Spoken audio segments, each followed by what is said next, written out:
Welcome to the Visibility Strategies for Women Entrepreneurs podcast, where we empower female business owners to step boldly into the spotlight and claim the recognition they deserve. I'm your host, Tori Barker. I'm passionate about helping women like you transform your visibility into tangible business success. Each week on this show, we'll dive deep into game-changing strategies, share inspiring success stories from women who've mastered their visibility, and offer practical, actionable advice you can implement immediately. Whether you're just starting your entrepreneurial journey, pivoting your business model, or ready to elevate your existing presence to new heights, you'll discover effective approaches to create exciting opportunities and expand your reach. So let's harness the power of strategic visibility and grow your business together. Welcome to the show. Hi, everyone. Thanks so much for joining us again on the podcast. I am super excited to have my guest today, Kari Ginsburg. Kari, how are you? I'm so happy to be talking to you. How are you? I'm good. Good. It's so fun when I have a guest on like you because we are friends. We are. We know each other. We We do. have talked multiple times. Yeah. And so, like we said before we hit record, we're going to have to wrangle this one in because I feel like the conversation could just go on and on. And so Yes. we'll try to be as concise and informative and direct as we can. So good luck with that. I understand the assignment. So, Kari, tell us, for the listeners who don't know, tell us a little bit about who you are. Well, hi, everybody. My name is Kari Ginsburg. I'm an executive coach and consultant. I like to refer to myself as an executive coach and co-conspirator. And my company is called Uproar Coaching. I'm just outside of Washington, D.C. And the thing is, I like to tell people that because oftentimes my intro feels very businessy, and that's just based on DC culture and where I've come up. But I support non-traditional women and femme leaders. I call them glitterbombs as they want to catapult from lonely to legendary. And that's where we spend our time together. To I do a love little it. humble bragging, in 2024 and 2025, I was recognized as one of the top executive coaches in DC. And in 2025, my several of my clients independently nominated me as a top executive coach in America. And I am really, really, really humbled by all of that recognition. It's amazing.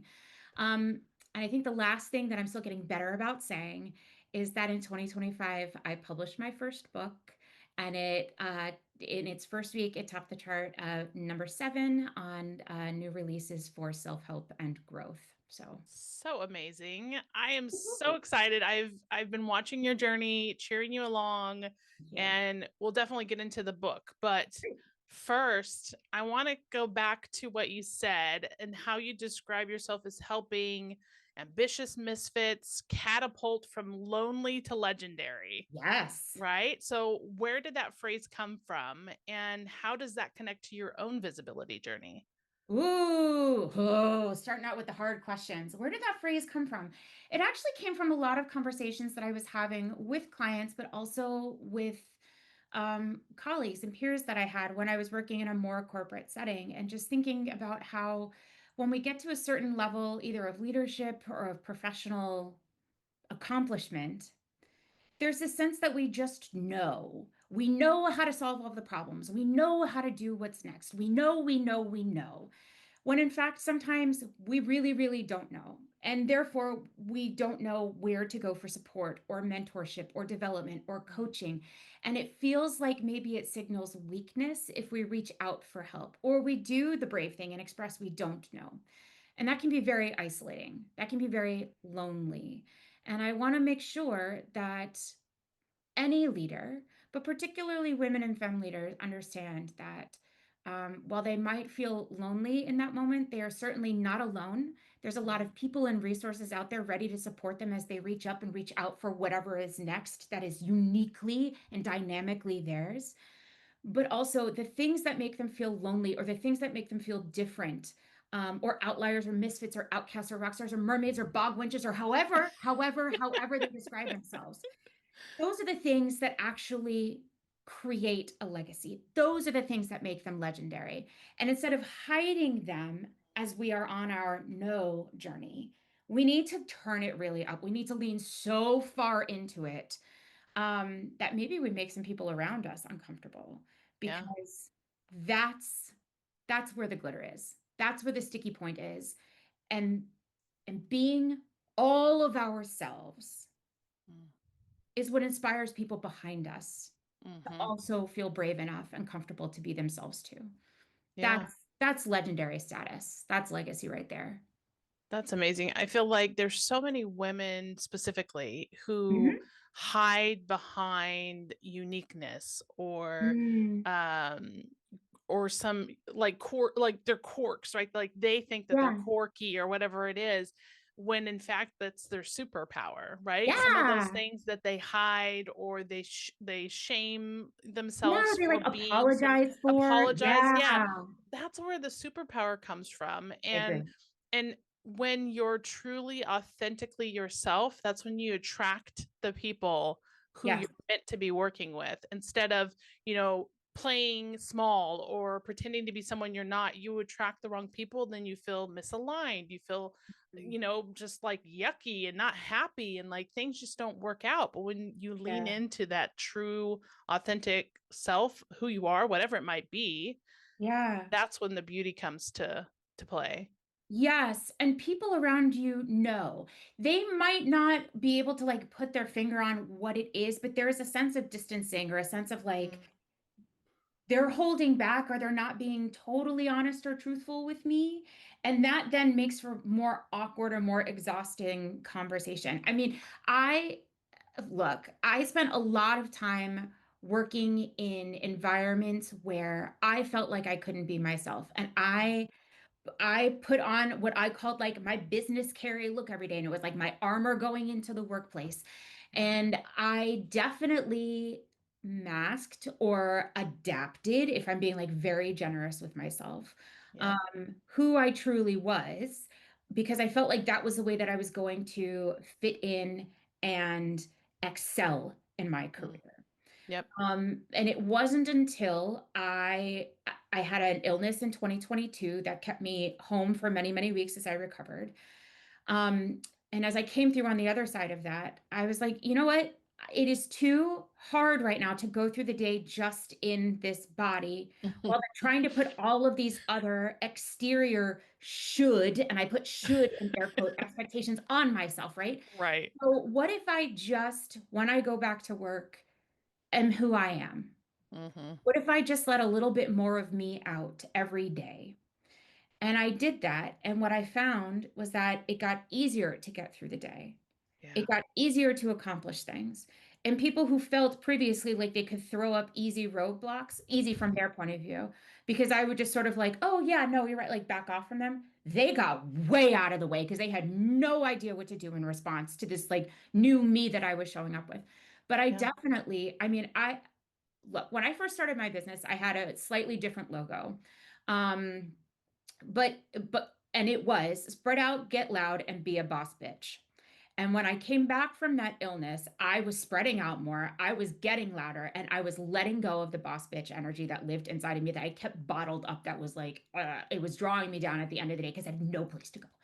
And when all of those things happened, I wasn't rude. I was still Mm. professional. I was Yeah. just happier to do things my way. And it Yeah. worked out. And other people came to ask me how I did it because they saw it working out and they wanted that for themselves too. Mm-hmm. Yeah. I mean, I feel like there's so many different directions I can go with this. Sure. So one question I want to ask you, Yeah. why is it, and you may not have the answer, but I'd love your perspective on it. Why is it that women struggle with this so much, but it seems, at least, that men don't technically have these challenges? They can show up who they are unapologetically and just be who they are. Where women, we tend to put on this, like you said, suit or this armor to try and fit in to match the environment that we're in. Why is that? hmm I mean, the short answer, and I'm not trying to be flip, is like the patriarchy, right? Like the modern workplace was never created to be a safe place for women to work. And it certainly was never developed as a safe place for trans women or women of color to work and be successful. And so I think that's one of the reasons why women are very, very adaptive. And we know as a gender what we need to do in order to survive and thrive in spaces where Yeah. we are and have been historically denied. And so I think, in my opinion, that's part of the reason why the the work environment has always been open to men, and so they are just comfortable there being whatever dude they are. And we have to work a little bit harder to not only be, or to maybe not even be welcomed into that space, but to Yeah. be begrudgingly accepted in that space. I mean, Yeah. think about how many companies you have supported across your career, where when you look around leadership tables, there's one woman. Like, it Yeah. is always the minority. And so that costume, that suit, that armor helps you blend in Yeah. to sort of the old boys club of it all. Mm-hmm. Yeah. And I feel like more often now, Yeah. we are seeing women exiting corporate and Yeah. starting their own business. And I Mhm. feel like that shift has a lot to do with what we just talked about, right? They can now make their own rules. They can Yes, now lead in a way that is authentic to them and yes, lead with purpose and value and culture and all of those things, where when they're fit into this tiny little box, they have to just confide or work within the confines of their yeah, space. And so I love and I feel like this trend of entrepreneurship is like an empowerment of women in a way, because we mhm, can now create our own businesses and make the impact that we want in the space that we want. mhm. Yeah, I love that women are taking opportunities for themselves to create the environment that they want to be in and that they want other people to work in. It makes me a little bit sad that modern workspace hasn't evolved to a place where women feel comfortable or welcome, or like they have the ability to change the culture so that Yeah. it is a more safer, welcoming space for them. And it also makes me a little bit nervous. I mean, this statistic is probably 5 years out of date at this point.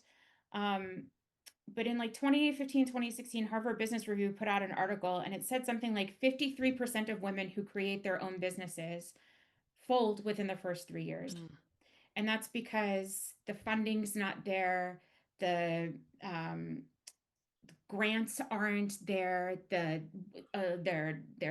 social or community structure is not there to sort of support them having this job that takes a different amount of time, energy, feeding, care than like a more traditional corporate entity. And then even Yeah. from like the 3 to 5 year mark, I think another 33% drop off. And that's really sad. And so I love this like influx of women-owned business. I think that this is really how we make change and sort of like disrupt old industry.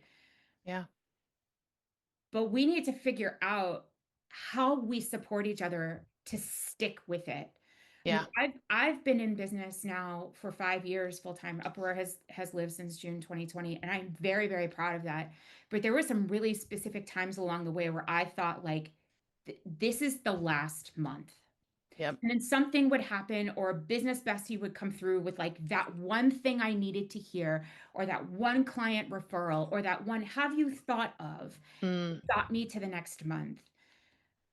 And I wonder how we can all do that for each other in a way Yeah. that is sustaining to all of us. So that way there isn't that 50% and then that additional 33% drop off. And like I said, those statistics might be old. I might have my numbers really bad, but No, yeah, it's a far off. I hear you. And I Yeah. think one of the things that you mentioned that I think is almost like the necessity that we need to also build in is that community that you talked about, like the biz Yeah. bestie, right? Like Yeah. us, we need women supporting women and Yeah. men supporting women.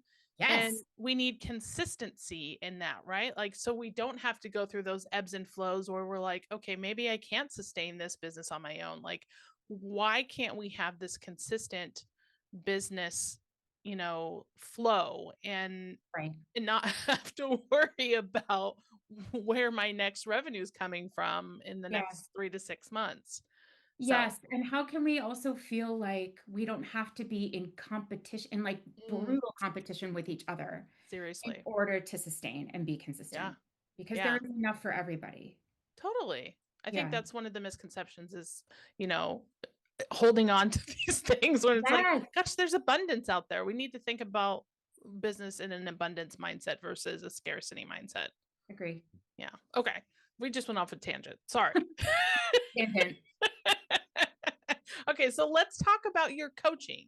Yeah. So how would you say your coaching differs from the other coaches that are out there? What makes you so unique? Mm. Well, I mean, other than the fact that I wear purple lipstick and I have pink hair, um, That's a good one. that is a pretty it's pretty differentiating. So I have invested a lot in my coaching education and certification. And I do that because I feel like when someone is coming to you from a because reaching out for support is vulnerable, whether you feel like you are being brave or not. It is you were letting somebody in at a squishy time.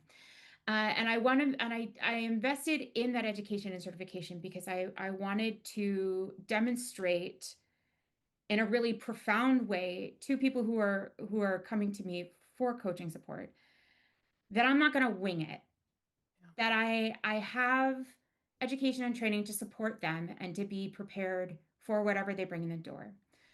But that also means knowing that I have the education and training and credibility there and being able to sort of set it to the side and then be present and meet my clients truly where they are.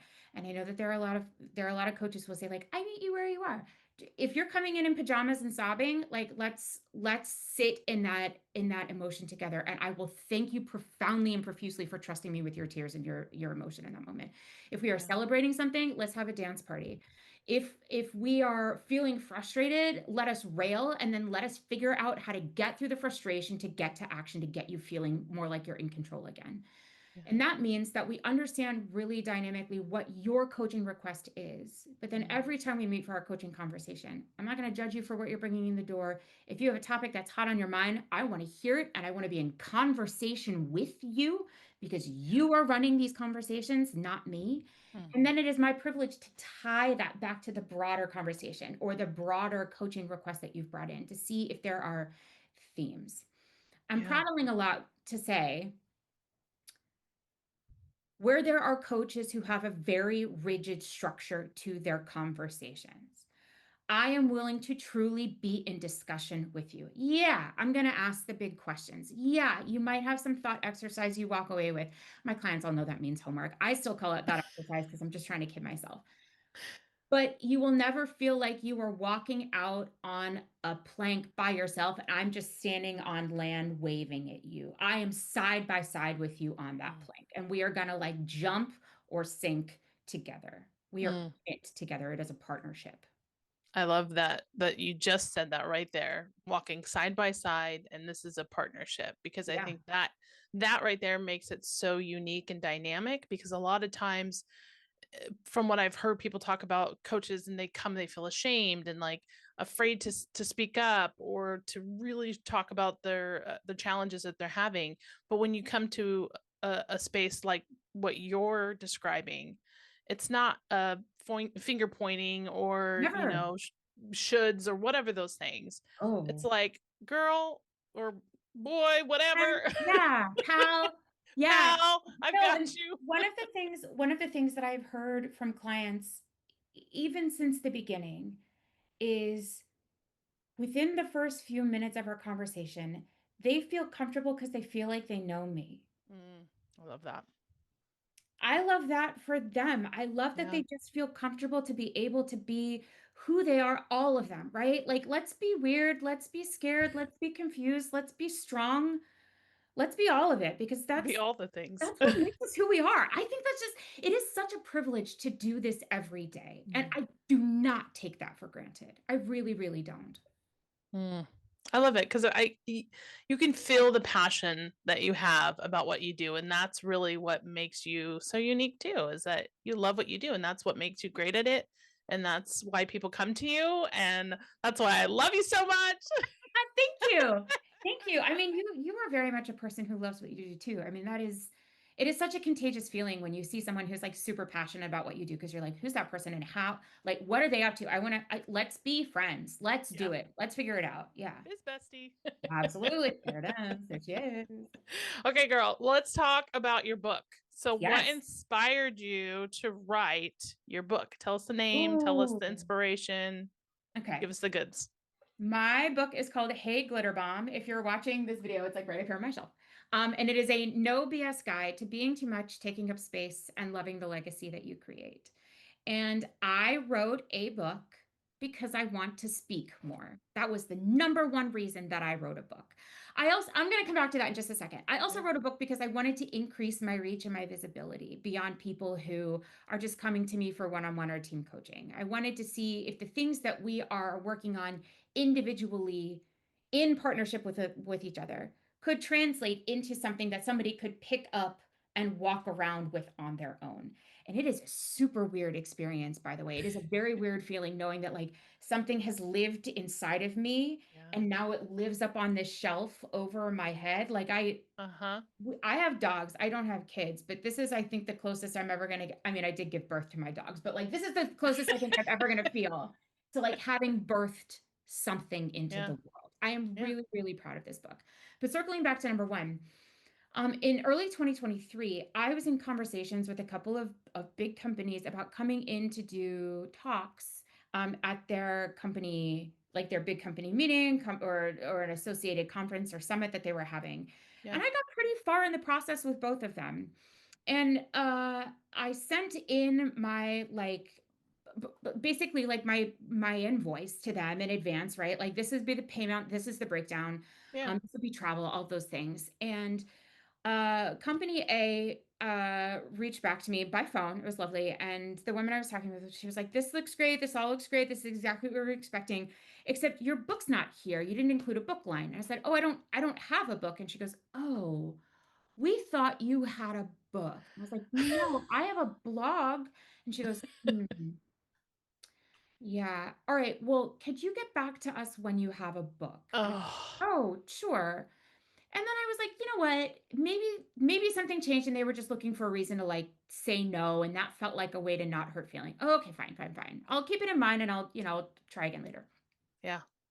And then I had a similar conversation 3 weeks later with another company. We really like our speakers to have books. We like for our staff, our team to be able to like walk away with a thing and know that like because they just feel like they're getting something more out of the conversation. I was like, oh, interesting. Okay.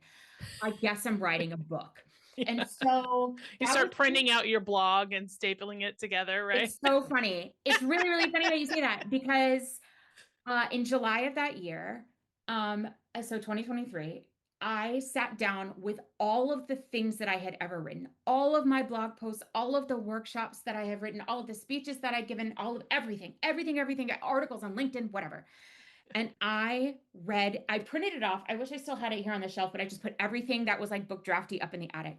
I printed it off and it was like 400 pages. And I was like, all right, there is a book in here. There's a book in Somewhere. here. And so I started going through and pulling out like themes, and that became the early outline of my book. Like I picked the 12 topics that I found that I was talking about and I was excited to talk about again and again and again and again. And then I thought about those topics in relationship to the shape of the coaching conversations that I Mm, have, the very like light methodology, the way that I talk about some things in coaching. And I looked at how I could sort of shape the journey in that book along those topics and along that methodology as well. yeah, it's so cool. I mean, I love your book. I obviously have a copy. It's right Let's there. yeah. There it is. And so I love that it's like I think you've put this in like the description or something, like not your typical self-help book, right? It is. Something It's not along your those typical lines. pep talk either. Yeah. And it's cool because it's got like the interactive feel to it, right? Where it's like, okay, here's a prompt, let's write this out, let's work through this. But Yes. then what is really unique that I love about it, and you have to, everyone listening, to get a copy. You have But to get the print version because of this. I think, well, go ahead. I think I know I what you're going to love say. I love the little like lines My off to the, marginalia. yeah. Yes. Yes. And that's my handwriting. I love that. It's so cool because I've never seen that before. Like it's like on one of like the first pages like, yeah, we cuss here kind of a thing. Mhm. And it's like so cool because it brings in your personality and it makes it unique. And so it's like I'm like looking like through it, like, oh, what'd she say there? Like, you know what I mean? Yeah. Thank you. I'm so glad you like that because I'm very excited about that. I'd never seen it in a book either. I feel like it adds a lot of charm to the Yep. print version. You don't really get that same experience in the digital version. Everybody, sorry about that. But I have found through the years, I mean, we all have a bookshelf of self-help and leadership and whatever Yeah. books, right? And I always, yeah, that's right there behind you, right? Mine's to Yeah. my left. And I always like I highlight or I write a note in the Yeah. margin or something. I always put in marginalia. And as I was writing this, and I was like, this asks people to like reach deep and be very honest with themselves, sometimes in very scary ways. And Hmm. if you were looking to unlock something for yourself and you were just DIYing it, I know because I have seen it and I've heard it from clients over the years. There gets to a certain point where you fall off. You think Mm. you can't do it, you think you can't do it on your own, or you just sort of lose the momentum. Yeah. And my intent in including that marginalia is to remind you that even though you are sitting and reading this book by yourself, you are not by yourself. I am with you every step of the way in there, and you see it in my handwriting too. That's so cool. I love it. And like I said, I look through the pages just to kind of see what you said. Yep, it's I'm like, there. wait, what is she saying there? Oh yeah, yeah, I can relate with that. I Yeah, love that. That's so you. amazing. I love that you just, ugh, that's so cool. Thanks. So cool. Yeah, it took me a minute too to find a print designer who Who really got it? what I was going for and who was like, yeah, let's try, right? I talked to a couple of people beforehand who were like, I don't know that that's gonna fly. I've never seen it before. I'm just not sure. And I was like, that's great. You're not my person. Thank you for your time. Exactly. Yeah. You're an outlier, girl. Proudly, Okay. proudly. So you talk about the book and obviously since the podcast is about visibility, that Yeah. there is your visibility tool, right? If Yes. you will. Yeah. And what I love for me, podcasting is my visibility tool. I love that. And two of my favorite visibility tools are those two, right? Books Yeah. and podcasting. And the reason I love these two mediums is because of the time and commitment that it Mm-hmm. takes for somebody to invest in them. Mm-hmm. Because anyone can scroll through social media and look at a social post. It's going to sit in their feed for 30 seconds, if not less, Yeah. and then pass by. But when you have a book, they take time out of their personal time to sit down and spend that time with you and your thoughts and your advice. And they really invest in the words that you write. Mm. Similarly to podcasting, they have to invest 20, 30 minutes to sit and listen or walk and listen, whatever it might be, to Mm-hmm. what you're saying. And so those visibility tools are so dynamic. And I think they're going to become more and more dynamic as we move forward in this AI technology, fast moving environment that we're in because it's so authentic, so Yeah. true, and so much more invested. The people have to spend time and take time to There's also an intimacy thing there too with both absolutely. of those visibility tools, right? Because like Yeah. when I think of where I listen to podcasts, I do it when I'm cooking, where I'm folding clothes, sort of like I'm nesting in my space, right? And Yeah. I listen to business things and I listen to like true crime. Like it is the weird ends of the spectrum. But like I'm letting you into like cozy time in my personal space. Yeah. I Yeah. read at my desk, I read in bed, I read on the couch, right? Those are intimate spaces as well that you were letting a virtual stranger into. I Yeah. completely agree with you. I love that. All right. Well, we've gone in so Oh, many directions. I love it all. me too. But We'll keep let's talking. let's keep talking. I know we have to end. Bummer. Okay, so let me have you give one piece of advice. So maybe wrap up everything we've said in a nice little bow or a glitter bomb or whatever it might be, a confetti cannon, whatever you want to do. Yeah. Give some piece of advice to the female listeners who are listening to this today. Hmm. Well, hey, glitter bombs. I just want to remind you that sometimes when you think that maybe you're too much for the environment that you're in and you're trying to do a little bit something different, sometimes the place that you're at doesn't actually deserve all of you. And that doesn't mean you need to leave that space to find a space that is welcoming or that is deserving of all of you. But I think it just means that you get to have different boundaries with them. So while I do invite people to always bring all of themselves proudly, there is also strength in knowing that these people aren't necessarily worth it. And that's okay. I mean, it's their loss. Yeah. Amazing. But that's what I'd say. Yeah. I think that's truly inspiring and heartfelt. And I just, I'm so grateful that I had this opportunity to chat with you, spend time with you, share this conversation with the listeners who are listening today Yeah. and watching along. How can people get in touch with you? Where can Oh they my gosh. get in your I hope. space? Yeah, let's like I'm on LinkedIn a lot. So many of us are. So you're welcome to connect with me on LinkedIn. You're also welcome to join me through my mailing list. I have a weekly email newsletter called Ricochet, where I bring a lot of me, but I also talk about how to avoid the evil trifecta of perfectionism, burnout, and imposter syndrome. Love that. Bring some hot takes in.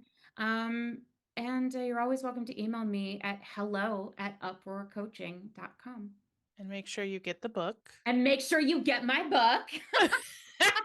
Don't Thank forget. you. I couldn't possibly forget. Well, and I think that we have a little discount for your listeners if they want to go ahead and get that book too. They can find that in the show notes, right? Yeah, absolutely. We'll definitely put that in there. Yeah. Well, thank you so much, Kari. Thank you. I adore you. Be well. All right.